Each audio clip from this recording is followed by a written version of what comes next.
Hey guys, subscribe for daily content, and if you're shopping for gear, make sure you check out the description for the newest items at some of the very best online retailers. There's also links for some of the items that I personally recommend. Thanks! What's going on YouTube? Metal Complex here, and today I have a very special, long overdue knife review / knife overview to share with you guys. This is the Shirogorov F3 NS. I have a story for you guys. I've got a lot of information. This is mine. I purchased it brand new from Recon One. I have no deals worked out with them, no affiliate program. I doubt they even know I exist. But yeah, I purchased this for my own personal collection. This is now the second time that I have purchased an F3, and I'll explain that in the review. Thanks so much to my generous patrons for supporting me right now. There's a link for Patreon right down below, and please make sure to follow me on Instagram at metal_complex. Okay, so a lot of you guys are going to remember, didn't you unbox that a long time ago, and then recently you unboxed it again? Or at least maybe you saw the thumbnail and didn't watch the video. I explained in that unboxing as well. I purchased one of these a long time ago and absolutely loved it. Spoiler alert, I loved it. But there was something goofy about the apex. It just wasn't quite. And I've handled a lot of Shirogorovs. This is now my second Shirogorov that I own. I also own a Quantum. Every Shirogorov that I have ever handled has just been perfect. So it was just a goofball. So I sent it back and they said, do you want us to, we'll send it back for sharpening to Shirogorov. Excuse me, Shirogorov. Do you want a credit or do you want to wait? And I said, well, I'll take a credit and I'll just buy an F3 NS the next time you guys get a bunch. It was months later. They finally got some, and I picked this guy up in the bronze. This is actually carbon plate, carbon fiber, but it has the bronze flake in the carbon fiber, which you guys may or may not be picking up with the camera. I'm not really sure. But it's got the bronze backspacer and the bronze pocket clip, which I really, really like. They also come in purple, blue, plain. I think that's it. They should have done a green one, but they didn't. They're all really cool, whichever one you manage to get. There might be some there right now. You'll just have to go to Recon One. If you wonder where do you buy your Shirogorovs, if you live in the United States like me, I buy them at Recon One. I have made multiple purchases there. They have excellent customer service, ship quickly, right? That's where I bought this. So anyways, yeah, that's the story on this guy. So let's go ahead and get a measurement of the F3 from Shirogorov. If you're not familiar with Shirogorov knives, these are made in Russia, and it won't take much research to find out that these are some of the most precision-made production knives on the planet. They're, in my experience, it is only matched in like machining quality by Brian Nadeau, who is a custom knife maker. I have literally never handled anything that even comes close, anything else other than an SBD, Sharp by Design by Brian Nadeau, that even comes close to the manufacturing quality of a Shirogorov knife. Overall length of the F3 NS is coming in at about 8.75 inches overall. Blade length is 4 inches. Cutting edge is about 3.85 inches. Incredible ratios. But that's what you get with Shirogorov. How about some size comparisons up against the Ontario Rat 1 and the Rat Model 2. You can see here exactly how big this knife is. Let's go ahead and put it up against the Spyderco PM2 and the Spyderco Para 3. Once again, yeah, you can see it's a big knife. Last but not least, the Benchmade Griptilian, or in this case, the Ritter Hogue, and its little brother for the video, not its actual little brother, but the Bug Out. So yeah, okay, I think we get it. Big knife, right? Not massive, but big. Very, very good ratios. Check out this action. Multi-row bearings, incredibly controlled. I am not somebody who judges the quality of action by how quickly a blade falls shut. That's almost a parlor trick that can be, executed well on a $20 knife, right? It takes a lot more precision polishing, a lot more precision machine work to get it to, excuse me, I missed the flipper tab, to get it to fall so controlled that just a slight movement or change in angle will get it to tip downward. These are the Shirogorov legendary multi-row bearing system. setups, the ones you're seeing in this. There is a standard F3, which is just a single row. You'll know if it says MRBS, it will also be more expensive. The action is nothing short of perfect on this knife. Thickness, excuse me, up against the Spyderco Para 3. In this situation, we have the scales of carbon plate, and then we have big, thick titanium liners. So this definitely is thicker than the Spyderco Para 3, but it is contoured. And like I've said many times in other reviews, I will take a little bit of extra meat if you contour it because it creates for a wonderful ergonomic experience. Length and height up against the PM2 and Para 3. Go ahead and put these knives down here. You can see that this is a big boy, but it's not any longer than the PM2. It's also not any taller. In fact, it's not even as tall, even including the flipper tab. It gets somewhat close, but this is a good profile. If you've been carrying the PM2 and you like it, you're not going to have that much issue with an F3 NS, right? Now, a lot of you are going to look at this and go, that's cool, but it's just too big. Maybe they need a smaller version. They make the Shirogorov Neon, which I think is probably the right knife for a lot of people. If you like bigger knives, you might like this. Probably not going to be the right knife for athletic shorts or fitted pants or leather pants, right? But regular, regular fit jeans or some cargo shorts, something like that, you're going to be just fine. I would do a hardware check for you, but this has its own hardware. Oh no, proprietary hardware. It's not proprietary, but they make a special tool for it. Look at this. A flathead screwdriver or a coin will fit in it. That's what's so cool about these Shirogorov knives that use this type of hardware.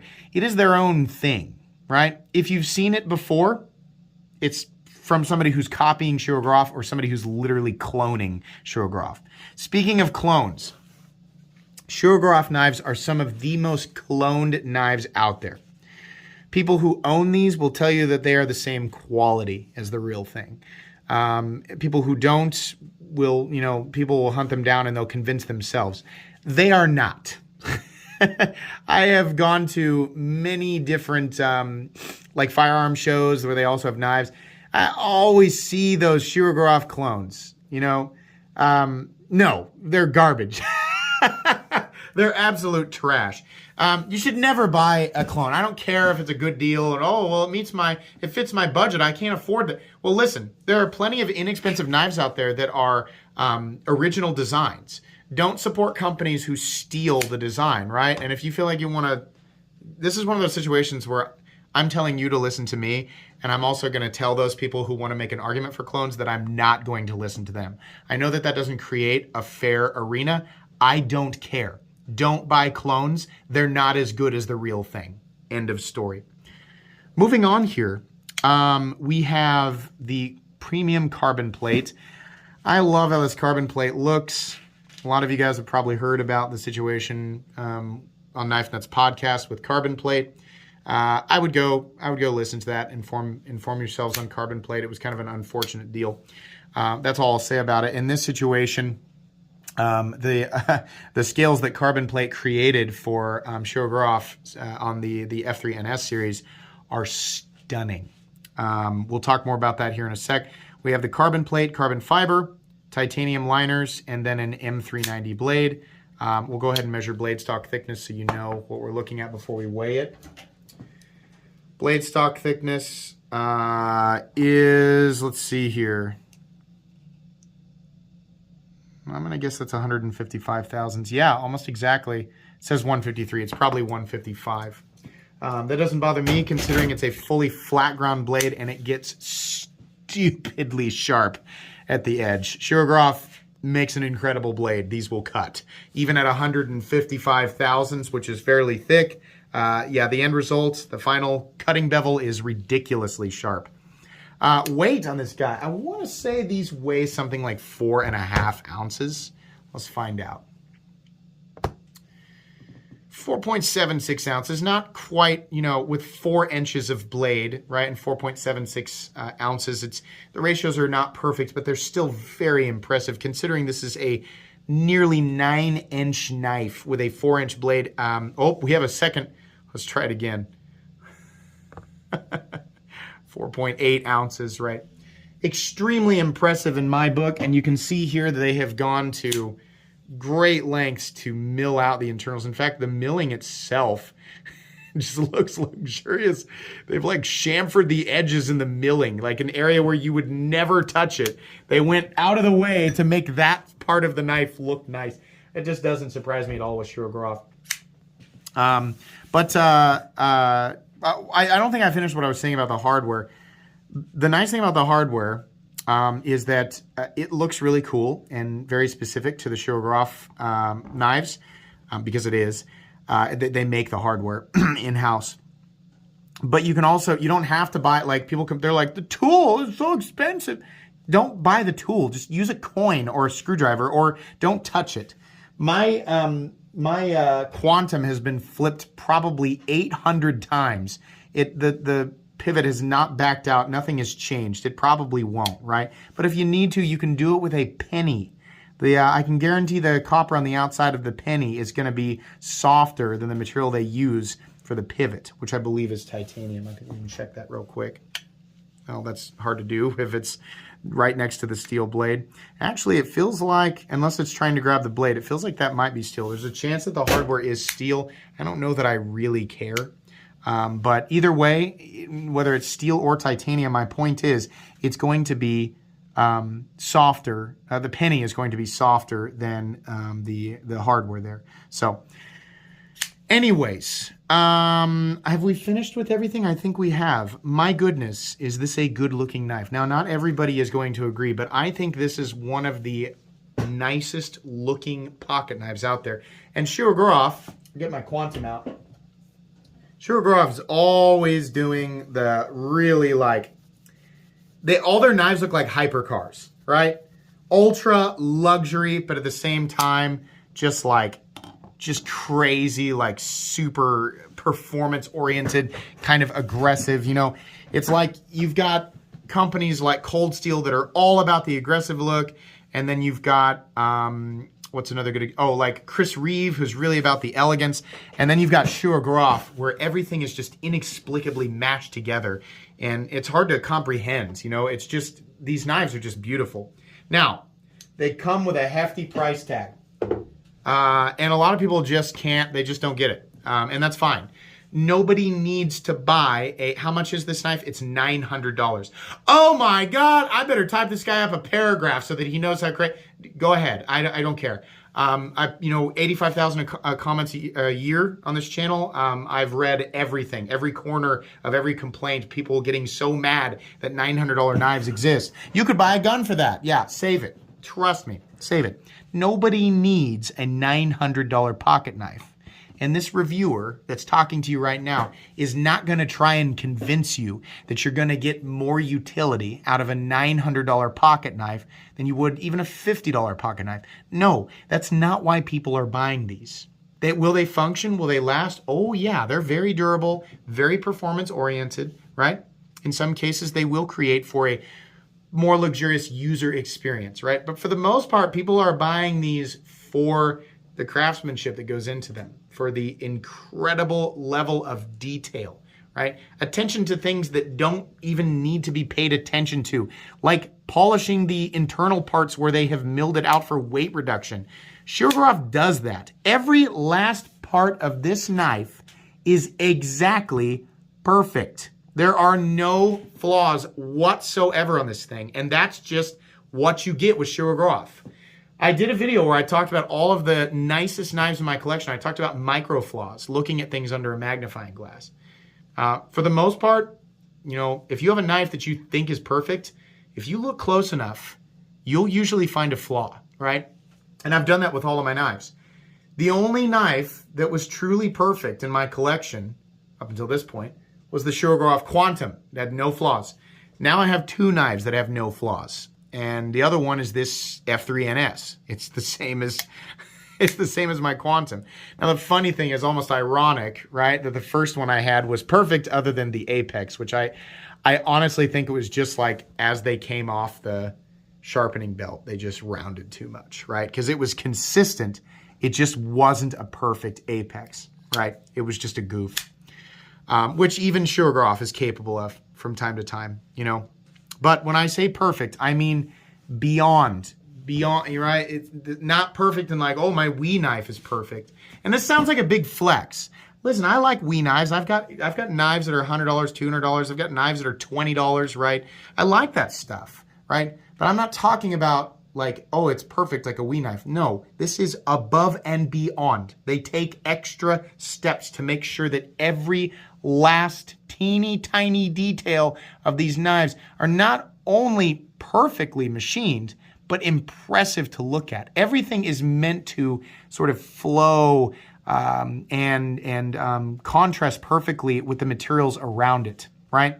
Now, beauty is in the eye of the beholder. So some people are going to look at this and go, I don't like it.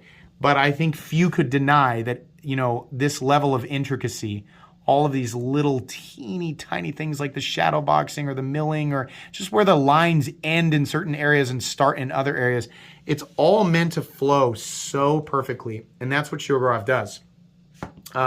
This look, right? This look has been the Shirogorov look for a long time. I had somebody on Instagram say it looks like a fancy best deck. Shirogorov was doing this look long before Bestech was even a company, right? Now it has kind of a classic, almost like a folding steak knife look. It works, right? It's not necessarily like Shirogorov came up with exactly this profile on their own, but this is, if you Google Shirogorov, this is what you're gonna see. This look, right? Through their F95, their F3, right? Even their Neon, they all kind of have that same look. The Quantum's doing its own thing. The Canvas is doing its own thing, right? The RJ Martin collab here recently, Russian Overkill, Dr. Death kind of doing its own thing. But you're going to see this style repeated over and over again because it just works. This is the classic Shirogorov profile. The end result of this specific ergonomic profile and the way that the materials are shaped is perfection in the ergonomics. And I mean that. This is the most perfect ergonomic experience I've ever had with a knife. The handle is just perfect. This pocket clip, 3D milled by the way, beautiful, just a beautiful pocket clip. Shirogorov just does excellent clips. But perfect. Rounded down out here, we have a continuous rise down there at the bottom. It's thin, but it's a continuous rise. Contoured on top. We have these fairly thick pieces of carbon plate that are both contoured and chamfered at the edges. So that combined with the fact that the titanium liners underneath are also pretty thick, but they're, again, chamfered, right? You can see that just those extra little chamfering areas that Shirogorov is doing are also shadow boxed, just slightly, ever so slightly shadow boxed. It's perfect. You are perfectly locked in. The flipper tab curves upward, and the jimping on the flipper tab is not aggressive at all. So, I mean, it's perfectly shaped, rounded at the tip, right? These corners back here are also knocked down. You have some jimping right here. Perfect flipping action, and then perfect ergonomic transition. I could easily work with this knife all day and not need gloves. I mean that. Also, the texturing that's on this carbon plate is wonderful. You can see there's just slight texturing. These lines, they're not perfectly diagonal. They're kind of wavy, but go in a diagonal pattern, right? Just beautiful, just stupid good. I can't emphasize that enough. It's so perfect. Also, disengaging this wonderful titanium liner lock is also just a perfect experience. This is nicely cut out and slightly raised above the show side. Very easy to disengage, no double clutch, and just the flipping action itself and the detent, the breakaway from it, this has such a satisfying snap to it. Bam! Oh, man. Nice clicky, right? When you get down to here, just... Oh, oh my gosh, if you've never handled a Shirogorov knife. It's so good. It's just so good. This is masterwork. This is somebody, you know, Igor and Sergei Shirogorov, just absolutely masterful, you know, in their design language as it translates to pocket knives. Just wonderful. I wouldn't change a single thing. There's nothing that I would change about the handle profile, the flipper tab, the flipping action, the detent. It's all perfect. Something that confuses me a little bit is the jimping pattern up on the spine of the blade. It looks good, and this is different from that. This is the newest version of the F3 NS, which I believe actually came out in early 2020. So when I say it's late, I mean, yeah, it's almost 2 years late at this point. The original F3 had a jimping pattern that was much closer together. It looked a lot more like what Spyderco does, where it's kind of sharp and real close together.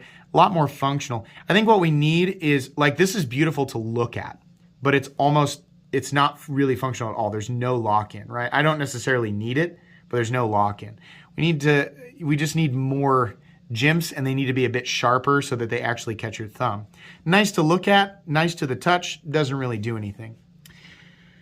The rest of the blade, though, oh boy. Have I used this word yet in the review? Have I used the word perfect? Sorry, I'm getting fingerprints off of it. Yeah, the blade's perfect. It's M390. They're using M398 and Chromax now in some of their knives, like the new Quantum, right? Whatever. It's like the whole M390 hype thing. It's just another composition. M390, I think, the composition is being well emphasized by this blade geometry. We have a somewhat thick blade stock, a little bit of a flat, and it has this enormous drop down to a just ridiculously thin and laser beam edge. This is a performance cutting machine, and it will do it all day. This little tiny drop at the end, just a slight drop. It's not a perfect, doesn't curve perfectly upward. I just spit on the blade. Sorry, good thing it's mine, right? But it just ever so slightly drops right at the end. Just beautiful. Also the finish on it. It looks like vapor blasting, but it's actually a very fine tumbling. So you have this real sort of overcast. It's not a bead blast. It's like an overcast look, which is the same thing, actually, I think, that's on my Quantum. Yeah, it's essentially the exact same finish that's on the Quantum, which is just... oh, it's just so good. I love the Shirogorov bear, which is on, a lot of people look at that, they don't know what it is. It's a bear. And then it just says M390. Would I have preferred M398 or Chromax or MagnaCut? I'm sure, I am 100% certain that we will see MagnaCut Shirogorovs if they're not already, maybe they're already out there, right? Sorry, I just keep wiping things off here. I don't know that I care. I think any of those steels will work just fine. Shirogorov's geometry is so good that as long as they're using anything in the ultra premium category, it's going to be fine. It's going to be worth the money. So it's fine. M390 is not my favorite steel in the world, but I love the Shirogorov blade geometry so much that it's like, obviously I don't want it to be ATR 13 MOV, but there's a number of ultra premium steels that I would have accepted on this knife. Nice sharpening choil down here, just stunning. These edges, these corners all knocked down. No sharp parts of the blade, even up here, except for the actual edge, which is perfection. Oh, God. The backspacer, look at this. Also, this area right here, they have softened up the landing zone after you flip it. That's why these areas are sort of sunk in or carved out right there or scalloped out. It's just to have a nice place for your finger to rest. Backspacer, gear pattern, slightly raised above the liners, just beautiful. It's one of the, when you get a colored one of these, you're going to get whatever color you get that's going to be flaked into the carbon or the carbon plate. Your backspacer will be anodized and your pocket clip will be anodized. I think I would have preferred that they did, I don't know, the hardware might be steel. I wish it was titanium, and then I know the liners are titanium. I wish they had done all of it, the hardware, the liners, and everything, but they didn't, and the contrast is still fine, right? Gray and black will go pretty much with any color, so it still looks really good. The bronze is very subdued. In pictures, it makes it look like ultra rich and vibrant. I'm really glad that it's not, because I don't like bright anno colors. The only time I like it is in Timascus, when it's supposed to be over the top, but on something like this, I don't want, that's like putting, racing stripes on a Bentley. Why? Or big like 24-inch rims or 28-inch rims or whatever. Like, ew, that looks stupid, right? I mean, if that's your thing, then okay. I mean, it's your money. Buy whatever makes you happy, but I wouldn't do that. Pocket clip, like I said, just wonderful. They have a lanyard thing that is out here doing its own thing. And look at this, the machine work on that, just to make that look good and also functional. Oh my God. I didn't think I'd ever obsess over a lanyard hole, but Shirogorov, they got me. Pocket clip, it's going to carry nice and deep, not ultra deep, just plenty deep. Incredible retention on the pocket clip, very strong 3D milled clip. Why do I like titanium liner locks so much? Well, in this case, we have a perfect example of one that's just done excellent. We have a very thick titanium liner lock with lots of surface contact. There is no part of this knife that I have to worry about, you know, where I put my fingers. Like on a frame lock, we'll get the quantum out. On a frame lock, this area is exposed. Now, Shirogorov has done a good job with the quantum and made this area really thin up here so that your fingers can either find the correct spot of the frame where you're not going to be putting unnecessary pressure on the lock, which puts unnecessary pressure on the detent hole and makes it hard to flip. You're either going to find the wider part of the frame or the pocket clip, which is going to allow you to flip it. Because of the way that the detent is set up on Shirogorov knives, even if you do put some pressure on that, you know, frame lock, as I'm doing right now, it's still going to flip. It's just, that's how perfectly done the inside of the knife is. It's all nice and polished up and super smooth. But I don't have to worry about it at all on this knife because it's not exposed. I can also squeeze the knife as hard as I want, and I'm never going to affect that lockup geometry, ever. The other wonderful thing is they've still managed to squeeze in a steel lock bar insert on that lock bar, which is just excellent. I really, really like that. Where's the stop pin? It's back here, and it is a fat boy. That is a big old fat stop pin. Plenty of shouldering, nice surface contact, right? Just beautiful. Absolutely beautiful. It's the Shirogorovs are always going to have perfect centering. They're always going to have perfect solid lockup. They're never going to have any pivot lash. Never, ever, ever. This is exactly the case with this one. There's no pivot lash whatsoever. They're always going to have a nice snappy detent, nice click. Always going to have wonderful action, right? Now, the MRBS models are definitely going to be better. I'm not saying their single row bearing action models are fine. It's great. But their MRBS or their multi-row bearing stuff, that's where you get that, you know, Shirogorov action. When you've heard about the legendary Shirogorov action, it really is better. But that's where it's coming from. So if you ever pick up a Shirogorov and you're like, that's okay, it's not that great, it's probably a single row, right? But these multi-row bearings with Shirogorov, just absolutely incredible. A lot of you guys might be looking at that lock bar and saying, is that a lip on one side? Yeah, right at the end, the far left side of this lock bar, there's a lip, which will prevent the lock bar from moving over any further.